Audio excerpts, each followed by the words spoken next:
বাবা জানো, মায়ের কাছে রোজ একটা আঙ্কেল আসে দেখা করতে। কালও এসেছিল। ওই আঙ্কেল খুব ভালো, একেবারে তোমার মতো। মায়ের কপালে একটা পাপ্পাও দিয়েছে কাল। আর মাকে বলেছে কি জানো, তাকে নিয়ে সুইজারল্যান্ড চলে যাবে রোজার ঈদের পর। আমাকেও নাকি সাথে করে নিবে। আমি কিন্তু তোমাকে ছাড়া ওদের সাথে যাব না বাবা। কথাটা বলেছিল আমার 4 বছরের ছেলে জিহাদ। শুনে আমার কান গরম হয়ে গেল, চোখ যেন চলতে শুরু করলো। সারা শরীর কেন জানি হঠাৎ করে থরথর করে কাঁপছে। কি বলছে এসব জিহাদ? আমি দ্রুত হাঁটু গেড়ে জিহাদের দুগালে দুহাতে নরম করে চেপে ধরি। তারপর বলি, জিহাদ তুমি মিথ্যা বলছো তাই না? জিহাদ তখন বড়দের মতো করে রাগ দেখিয়ে বলল, আমি কখনো মিথ্যা বলি না। মিথ্যা বললে আল্লাহ জিভ কেটে ফেলবেন ধারালো কাঁচি দিয়ে। তুমি তো শিখিয়েছো বাবা, তুমি বলনি আল্লাহ মিথ্যাবাদীদের একদম পছন্দ করেন না? ছোট্ট একটা বাচ্চার কথা শুনে আমার ভেতরটা হু হু করে কেঁদে ওঠে। তবে আমার ছেলে জিহাদ ভুল কিছু বলছে না, সব সত্য। আমার স্ত্রী নীলা আমায় ঠকাচ্ছে, অথচ আমি এর কিছুই জানি না। আমি জিহাদকে বুকের কাছে টেনে নিই, তারপর আমার রুমে চলে গেলাম। তারপর জিহাদকে বলি, ওই আঙ্কেলটা কখন আসে বাবা?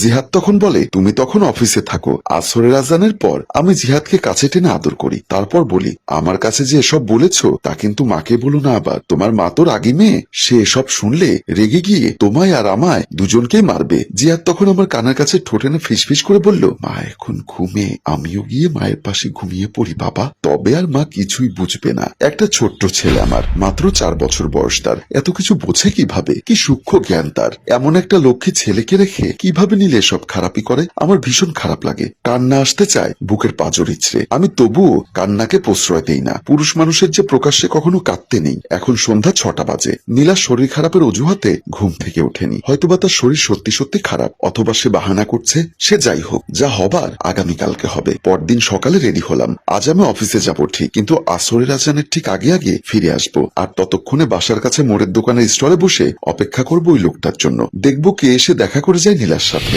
নীলার আমার সাথে বিয়ে 6 বছর হয়েছে। এই 6 বছরের কোনোদিন তার কাছ থেকে এমন কোনো আচরণ আমি পাইনি যেখানে তাকে সন্দেহ করা যায়। কিন্তু গত 1 সপ্তাহ যাবৎ ও জানি কেমন হয়ে গেছে। সেদিন রাতে হঠাৎ তার কাছে যেতে চাইতেই ও আমায় ধাক্কা দিয়ে সরিয়ে দিল। এর আগে কখনো এমন হয়নি। বেরিয়ে যাওয়ার সময় ওকে বললাম, নীলা তোমার কি হয়েছে বলো তো? গত রাতে এমন করলে কেন?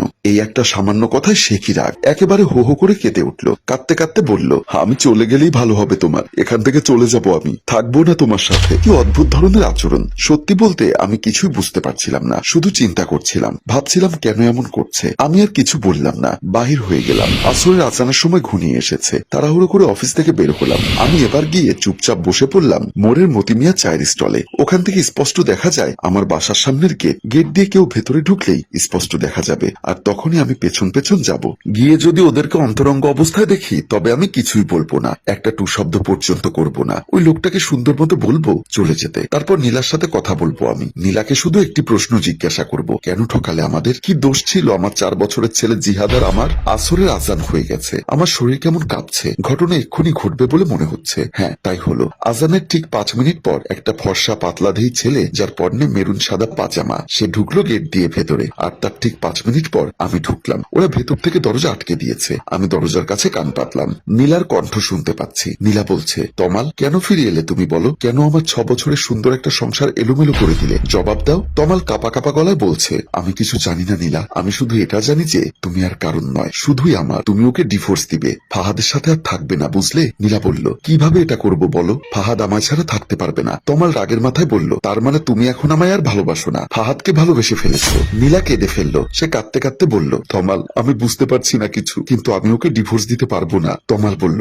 তবে আমি মরবো, সুইসাইড করবো আজ রাতেই। নীলা আরো জোরে জোরে কাঁদছে। কাঁদতে কাঁদতে বলছে, তমাল তুমি আমায় আরো 3টে মাস সময় দাও, আমি একটু ভেবে দেখি। একটু চুমু খাওয়ার শব্দ হলো, অথবা নীলা তমাকে চুমু খেয়েছে। তারপর তমাল বলল, আমি তোমায় সময় দিচ্ছি, কিন্তু জবাব যেন একটাই হয়, তুমি শুধু আমার, ফাহাদের না। মাইন্ড ইট আমার সুইটি নেই। তারপর ওখানে আর আমি দাঁড়িয়ে থাকতে পারিনি। শরীর থরথর করে কাঁপছিল, রাগ উঠে যাচ্ছিল খুব। হয়তোবা ওখানে থাকলে নিজেকে সংবরণ করতে পারতাম না। খারাপ কিছু করে বসতাম রাগের বশে। তাই খারাপ কিছু যেন না ঘটে সেজন্য খুঁড়িয়ে খুঁড়িয়ে চলে আসি আমি মতিমিয়া চায়ের স্টলে। এসে বেঞ্চের উপর পা ঝুলিয়ে বসে একটা সিগারেট কিনে নিই। দিয়াশলাই দিয়ে সেই সিগারেট জ্বালাই। তারপর পাগলের মতো টানতে থাকি। কোনোদিন সিগারেট খাইনি আমি, এই প্রথম, জীবনের প্রথমবার। আমার হঠাৎ কি হয়ে গেল? আমি এমন পাগলামি করছি কেন? অন্য দিনের চেয়ে একটু রাত করে বাসায় ফিরি আমি। এমনিতেই আমার মন খুব খারাপ, গা ভর্তি রাগ। এই রাগ এবং মন খারাপ যেন নীলা বুঝতে না পারে, সেজন্য অদ্ভুত একটা কাজ করি আমি। মোড়ের যে কসমেটিক্স এর বড় দোকানটা আছে, ওখান থেকে নীলার জন্য এক প্যাকেট বাহারি রঙের টিপ কিনি আর 1 ডজন কাচের চুড়ি। এগুলো নীলা খুব পছন্দ করে। কিন্তু বাসায় ফিরে গিয়ে অবাক হই আমি। জিহাদ কাঁদছে, গলা ছেড়ে কাঁদছে। টিপার চুড়ি পকেটেই পড়ে আছে, বের করি না। আমি আমাকে দেখেই জিহাদ এসে আমায় আঁকড়ে ধরে কাঁদতে থাকে। আমি তখন হাঁটু গেড়ে বসে জিহাদকে কাছে টেনে নিই। তারপর মাথায় হাত বুলিয়ে দিতে দিতে বলি, কি হয়েছে বাবা, কাঁদছো কেন? জিহাদ তখন ফুপিয়ে ফুপিয়ে বলে, মা মেরেছে। জিহাদের মুখ থেকে এই কথাটি শুনে আমি ভীষণ রকম অবাক হই। কি বলছি এটা জিহাদ? যে ছেলেকে নীলা আজ অব্দি একটা ধমক পর্যন্ত দেয়নি, সেই ছেলেকে সে মারে কি করে? জিহাদকে কোলে তুলে নিয়ে আমি নীলার কাছে যাই। নীলা বিছানায় শুয়ে আছে, সিলিং এ চলন্ত ফ্যানের দিকে তাকিয়ে আনমনে কি যেন ভাবছে। আমার পায়ের শব্দ পেয়েও তার ভাবনা অন্তর হলো না, হয়তোবা সে পায়ের শব্দ শুনতে পায়নি। আমি ওর কাছে গিয়ে জিজ্ঞাসা করি, ও কি করেছিল?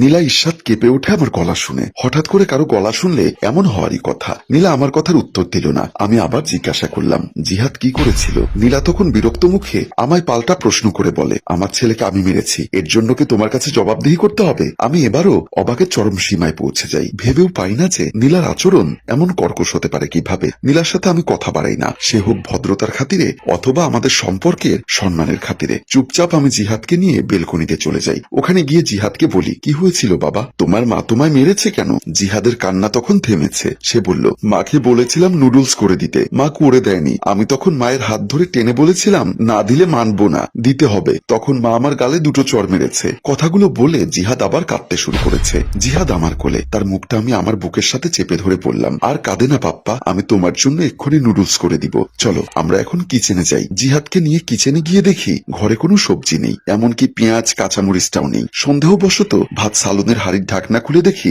নীলা কিছুই রান্না করেনি। তারপর ওর জন্য সকালে ঢেকে রেখে যাওয়া খাবারটা দেখলাম খেয়েছে কিনা, দেখি ওটাও খায়নি। নীলা তবে আজ সারাদিন কিছুই খায়নি তো আমিও। সেই যে সকালবেলা খেয়েছিলাম দুনলা, তারপর সারাদিনে 3 গ্লাস বরফ শীতল পানি আর কয়েকটা সিগারেট, এছাড়া আর কিছুই খাইনি। এমনিতে অফিসে যাওয়ার সময় রোজ নীলা টিফিন ক্যারিয়ারে করে আমার জন্য দুপুরের খাবার দিয়ে দেয়, আর বারবার নিষেধ করে দেয়, বাইরে কিন্তু কিচ্ছু খাবে না, বললাম অসুখ বাঁধতে পারে। আজ অফিসে যাওয়ার সময় সে বলেওনি, আমার শরীর ভালো না, দুপুরের খাবারটা তুমি টিফিন ক্যারিয়ারে নিয়ে যাও। আমার খুব খারাপ লাগছে, কিন্তু এখন আর রাগ করতে পারছি না নীলার উপর। আমি জানি নীলার উপর রাগ করাটা আমার খুব বড় বোকামি হবে, কারণ ও যে পরিস্থিতিতে আছে ওখানে কিছুতেই ভালো থাকা যায় না। তমাল ছেলেটার সাথে মনে হয় অনেক আগে থেকেই রিলেশন ছিল নীলার, তারপর হয়তোবা কোনো একটা কারণে ওরা দূরে ছিল, সম্পর্ক থেমে গিয়েছিল, আর তখনই আমার সাথে বিয়েটা হয়ে যায় নীলার। কিন্তু নীলা এ পর্যন্ত কিছুই বলেনি এ বিষয়ে, কিংবা ওকে দেখে কোনোভাবেই আমি অনুমানও করতে পারিনি যে নীলার একটা সম্পর্ক ছিল কিংবা আছে। আমার বেশি খারাপ লাগছে ছেলেটার জন্য, এত লক্ষ্মী একটা বাচ্চা হয়েছে,